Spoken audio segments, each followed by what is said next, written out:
Barry Jackson, everybody. And Jenny has been friends with Barry, and Barry and Jenny introduced us. Were some of you guys going to walk in the parade that got rained out? Were any of you scheduled to walk in that parade? Yeah. So Barry helped us organize that, or invited us to walk in the parade with him. So we're grateful. Thank you for that. It ended up not happening because it was rained out, which was a bummer. Yeah. But we thank you for including us. And Barry has an interesting story he's going to share, and then I think he's going to also, ask you guys some questions. Nice to be included in the conversation about some of our needs. So I'm going to let you take it from here. I'm going to go order myself something. Barry, do you want something? No, thanks. Sure. No. Coffee? Oh, yeah. Coffee. Yeah. Okay. Get your coffee, and please, I know I'm going to let you start because I know a little bit about what you're going to say. And I know these guys are pretty open, so they'll ask questions. Yeah, so just ask any questions that occur to you during the speech after. It's kind of informal. So I will try to talk about it. If we can't talk about it, just tell me. I know there's ambient noise. So I'm Barry Jackson, and I'm running for city council for a lot of reasons, but really one of the reasons is that I want to represent people who are differently able or challenged.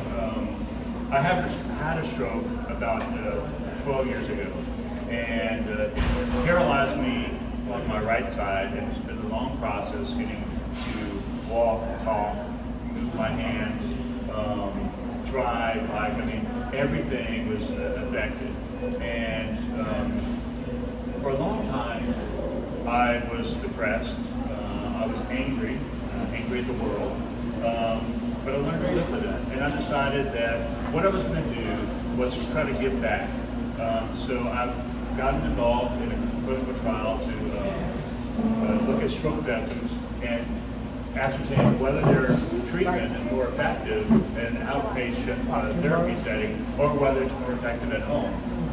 But also, I got involved with my HOA. Are you familiar with King Farm? Yes. Okay. No, I don't know what King Farm is. All right. It's where Maddie's Park is. Yeah, it's where Yeah. So it's a big HOA, homeowners association. About 15,000 people live in King Farm. So it's kind of like taking on the city council, but I used to have friends that live up there. yeah. So, but I was worried because I was like, if I run, will people make fun of me? Will they will not be friendly and not really understand me? Both because I have trouble speaking a little bit, and sometimes I don't form complete thoughts. I've gotten better at that, but still, sometimes when I'm speaking, I'm like, just stop and freeze up because that's just the way the stroke works. But I got through it, and so I was thinking about, I was president for 4 years, and then I was thinking about running for the city council, and I was scared. I didn't know whether people would judge me. I didn't know if I could speak right and properly and put together complete sentences. And then I got a guy named John Fetterman. I don't know if many of you have heard of him, but he had, so he ran in Pennsylvania, and he had a stroke right before the primary, and it affected his speech, it affected his memory, it affected his hearing. Stroke works in different ways, and so John Farragut's stroke really affected his speech and his talking ability and his hearing. And I was amazed at what he did. He was getting up, talking in front of millions of people, talking in front of thousands of people face to face, and it took a lot of courage. And so I was inspired to run because I thought, well, if he can do it, and he has many challenges that are beyond me, then what am I complaining about? But also, I think his inspiration inspired me, so if I can inspire others, then I think that's good. Whether I would or not, I think it's good that people see that different people with different abilities can run and can go out and talk to the community. So really, that's a little bit about me and why I'm running. What I hope to do on the city council is be a voice and a perception that really is needed. We talk a lot about diversity, and diversity means a lot of things to a lot of people. It means women, it means people of color, it means LGBTQ, but it also means having the perspective of people like us, people that People with disabilities. yeah, well, you know what? I don't like the word disability because I don't believe I'm disabled. I don't believe anybody is disabled. I believe we have challenges. I believe we have challenges to overcome. So it's just my personal thing, but I don't like to fool with anybody because I don't think that anybody should be. So I'm in this because I want to have different perspectives and I want to represent them on the city council. So that's kind of what I'm here for. But I want to talk to you guys and have your perspective. I mean, what barriers remain? What ideas and policies need to be forwarded?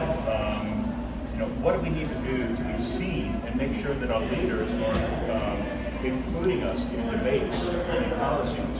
And really, I really don't think that they are. Yes. included us. But why not? It just feels like that they are.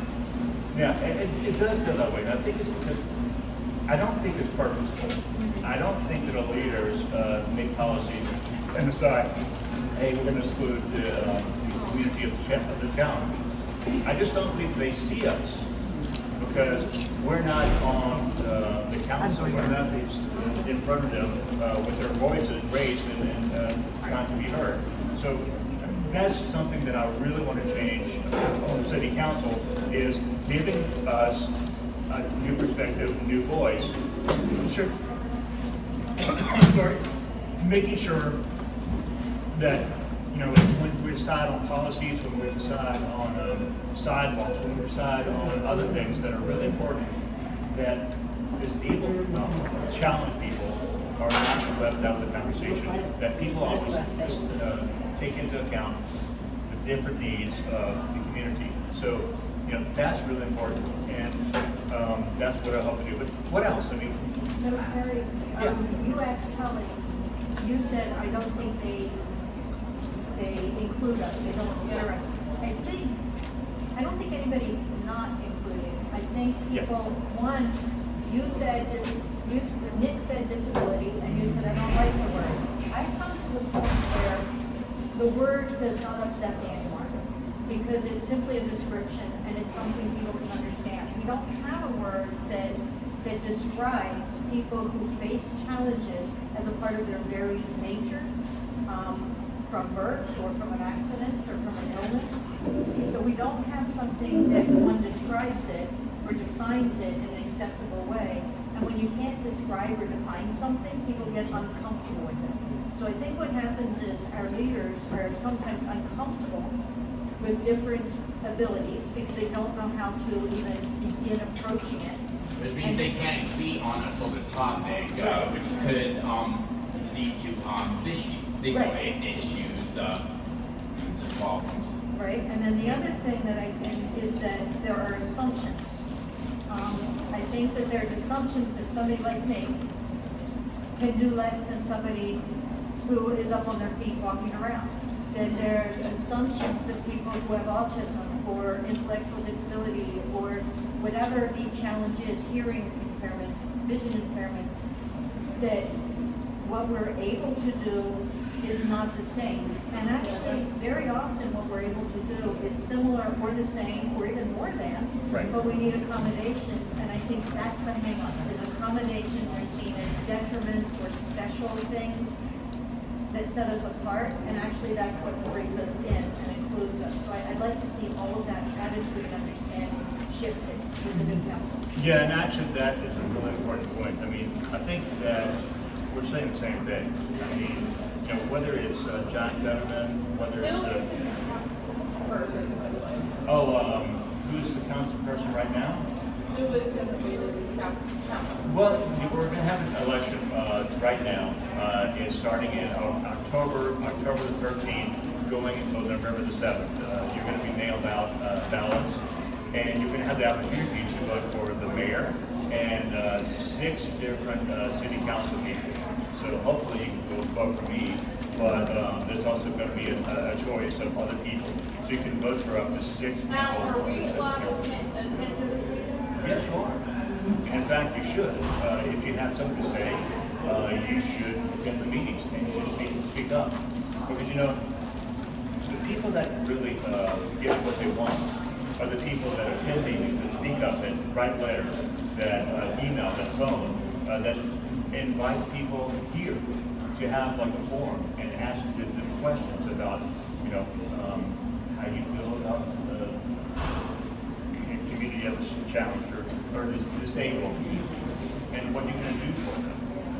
You know, if you ask those supporting questions, you get a response, but more than that, you get them thinking about you, and that's really important. But you know, you're right. I mean, the more people that we can have to diversify the community of leadership, the better. I mean, think about Don Fetterman, think about Timmy Duckworth, think about Brad Abbott in Texas. He's in wheelchair, but he, you know, is so. But he's you know, tenacious, and he does his job. So you know, just think about all this. So that's going to include Murphy Aldridge? Well, I mean, I don't know. I don't know.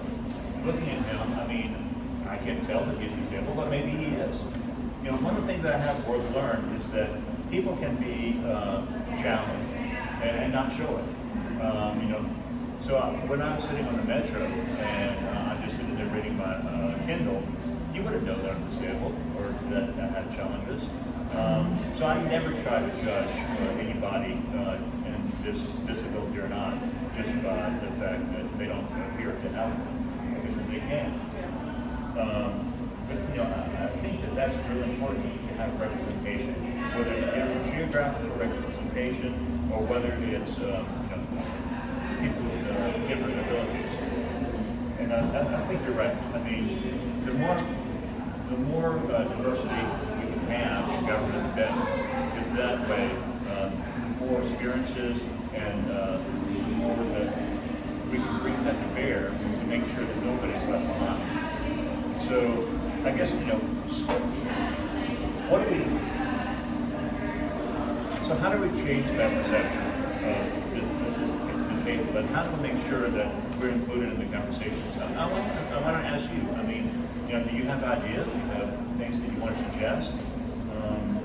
You know, this is really a chance for me to learn as well about things that you want to see going into the city council and elsewhere. So, I mean, I don't want to just maybe monopolize the conversation. Yeah. I have a question. I know that there are, in the city and county, there are special boards that represent people of color, Asian history, indigenous. Is there, and I don't mean, I know that there's somebody that is overseeing whether we have curb cutaways, but they're not a person with a disability. Is there a commission or a committee of some sort that's made up of people diverse in abilities and challenges that let the city and county know what is needed and what's going on in the community? I'm not sure. I don't believe so, but don't hold me to that just because I've never really heard about a commission at the county level. Now, at the city level, I don't think so. I think the Human Services or Human Rights Commission does handle those kind of things, but I mean, I don't think that they're a representative like you're talking about. Montgomery County has its first commission. At the first meetings in September, they selected like 20 people to be on the commission. An IDD commission is the first of its kind in Montgomery County, and it's starting in September. I don't think Rockville City does, but Rockville City, some of the things they do, mayor and council's office, they do have roundtables where they ask people in different industries and disciplines to come in and give feedback. So that feedback is supposed to help shape whatever it shapes, policy or whatever. And don't know, but they do ask for feedback every so often. I do see calls out for different groups of people to come talk. I don't know if that's helpful, but. So I mean, like, is one of them? Thank you so much. I was gonna come down. Thanks, Max. That's for Mary. All right. Thank you. Thanks, Max. So is one of them like specifically disabilities or? Yes, for Rockville.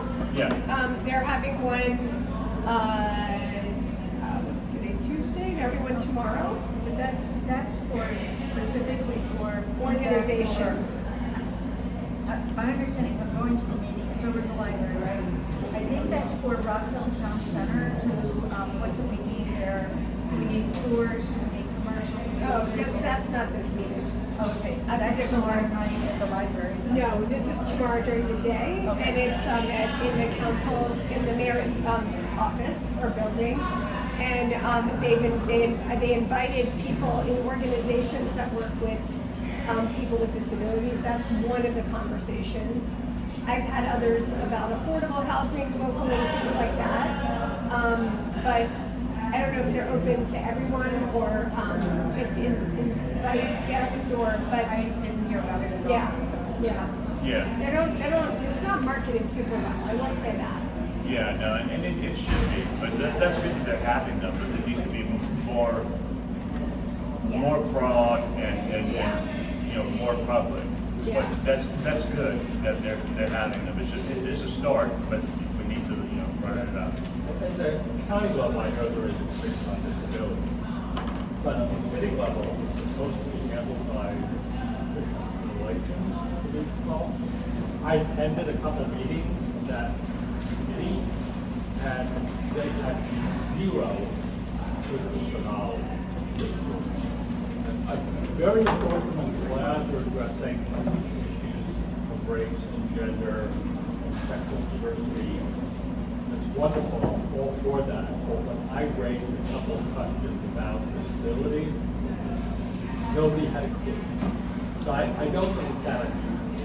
Yeah. And No. I think when you hear disability, they're thinking permanent and ramps, not the broad range and spectrum of disability. Right. I tried to cut a class at the senior center and I requested a hearing accommodation. And there's actually a form when you fill it out if you register for a class. It says, check here if you need a special accommodation. So I checked and I filled in what I needed. I got there, nothing was provided. They had no clue I had even made the request.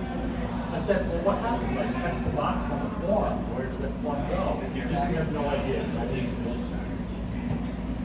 It's still a lot of work. Yeah, no, and there is, and so that's why I want to be on the council, is because of things like that. I mean, I think that I can remind them when they should be doing things, and it should. I mean, and I can take that back, you know, if I'm on the council, and take that back, take that feedback, and make something happen. I can talk to the right people. But yeah, it's going to work. Oh, so my wife has showed up. No, but we talked a lot about disability, and so just an aside, you know, She's so pretty, by the way. but the caregivers is something that's really important to you. I don't know if you probably know this, but you know, when I had a stroke, she was there to help me along and help me improve. Very nice. Very nice. Yeah, no, it was really nice.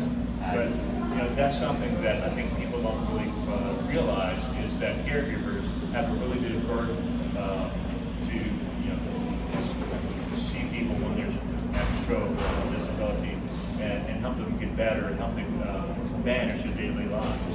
And so that's something else that I want to keep in mind as a council is helping caregivers you know manage. Whether it's manage themselves or the people that they take care of. So, I mean, that's really just a little bit about me. You know, you can go to my website, it's votebarryjackson.com and learn more about me. I think there's a link that I sent to Julia and Jenny earlier. mile apiece. That's how they know they care.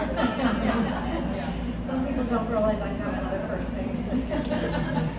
But I will ask them to forward it around, because I think it really speaks to why I'm running and what I think about disability and challenges and what I'll hope to do if I'm on the council. So it's votebarryjackson.com, but also I'll send it around the link so you can read it and see exactly what I'm standing for.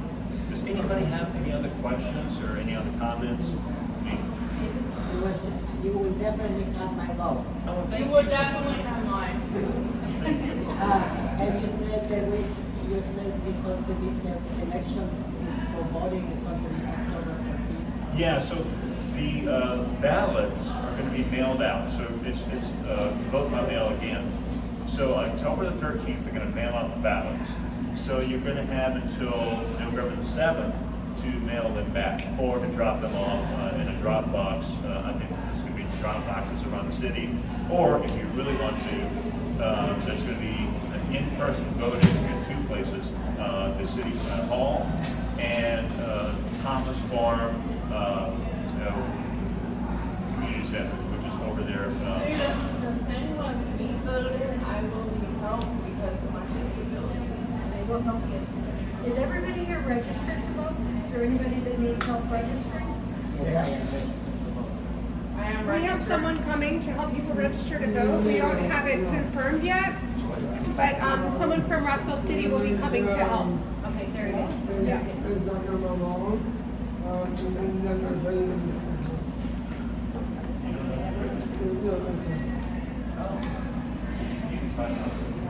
okay, so it is, it's not on my mom. Yes, yes. All right. Cool. Thank you. Why is it important for people to vote? Why are you out there telling people vote?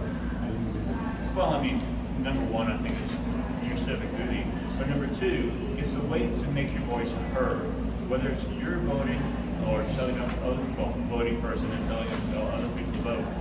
It's a way to get the people that you want to represent you elected. So, I mean, whether it's me or whether it's anybody else, you can vote for them and get them elected. I'm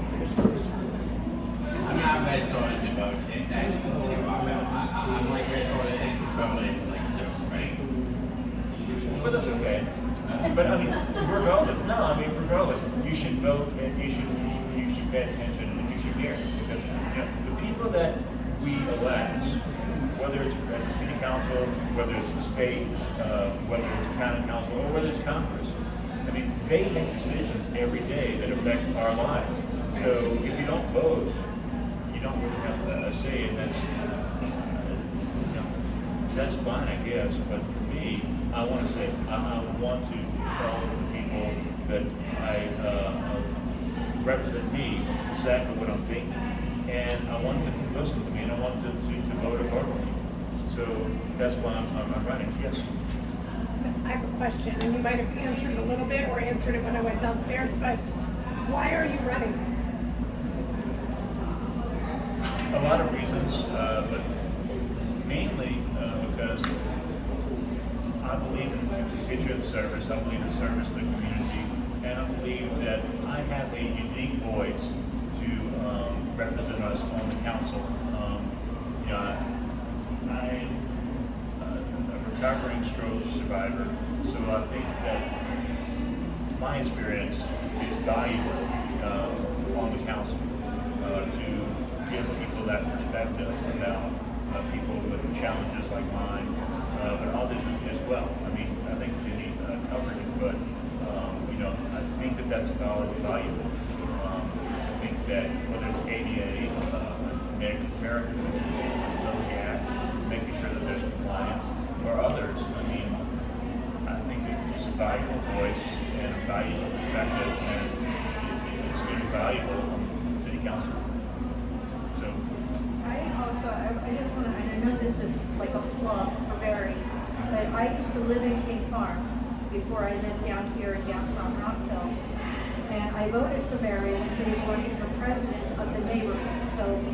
Farm is a neighborhood, like downtown Rockville is a neighborhood, and Twin Brook is a neighborhood. So we have all these different neighborhoods. And I did not know that Barry had a disability or challenges. I did not know about your stroke and what you were going through. What I knew was that Barry was somebody who listened, and when he heard what was needed, he tried to create change. Sometimes you can't create change, but you can certainly try. Go down advocating for it. And that's what impressed me about Barry, was that he really listens to people. And across time, I found out, the first time I went to shake his hand, that he had had a stroke, and he can't shake with his right hand, which is typical. And that's my level of respect went way up.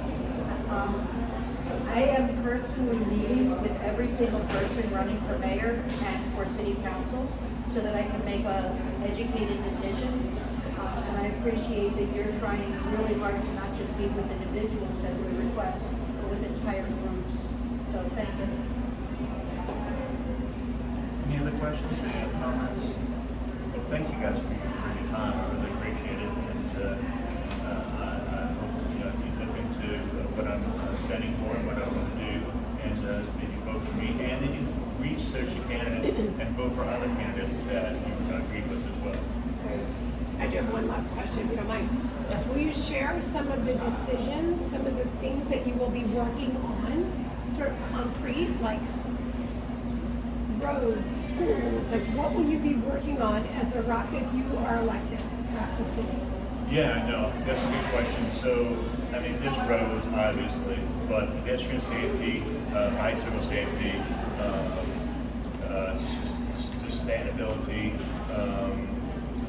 adequate and affordable housing is a big one. As you know, we have kind of faced a housing crisis. There's a big discussion right now in the county council, and I think there's going to be a big discussion in the city council about the rate increases of apartments and about building affordable houses. So that's something that I'm really concerned about. Obviously, disabilities, ADA is a big thing. I don't think that enough has been done to comply with the ADA in basically the city. In fact, there was not an ADA coordinator until just recently. So there's a big backlog on making sure that everything is ADA compliant. So that's kind of and then public safety. I know that that's not the sexiest thing, but if we don't get public safety right, then yeah. So making sure that our police officers are adequately paid and that they're trained and that they take advantage of the latest techniques that there are. So one thing that I'm really excited about is I just talked to Chief Prefect, and he has a woman that just, several months ago, who started, who's a mental health specialist. Yeah, we know her. Yeah. She comes to our coffee with a cop. Does anybody meet Debbie? Yes. She was here. She's been to 2. Debbie? Which Debbie. one of you is Debbie? None of us. No, she's not here right now, but she comes to coffee with a cop. Did she come today? No, we didn't have coffee with the cop today. But I think that that's an important program, and that's Yeah. the kind of cutting edge thing that I want to see more of. So does it answer your question at least a little bit? Thank you. I just wanted to give you guys an opportunity to understand what Barry, if he wins, what he will be doing. Because there are things that matter to us that we live here. We want affordable housing. Well, I want Yes. affordable housing. I think we all want safety in our communities. Like, these are big deals, right? You guys, Officer Crow. How many of you know Officer Crow? Right? He comes to a lot of stuff here. We have a smoothie named after him. So the city council helps make decisions for Rockville City Police, and they are the police officers who keep us safe here. Don't you need Rodney, that one? That guy, Rodney? I Rodney. can't remember his first name, Rodney. Rodney. Rodney Crowe. Oh, I'm sorry. Yes. Yes, I thought it was another officer. I was like, I don't know. Oh, yes. Yeah. It's Ronnie. Yes, Ronnie. Yeah, I met Yes. him a number of times. Yes, he's lovely. Well, I think Barry should come to the next coffee with the cop. Yes, very I don't know what it is, but the next time we have it, No. you're ready to join us. Yes. Well, thank you, everybody. Thank you I really so much. appreciate it. Thank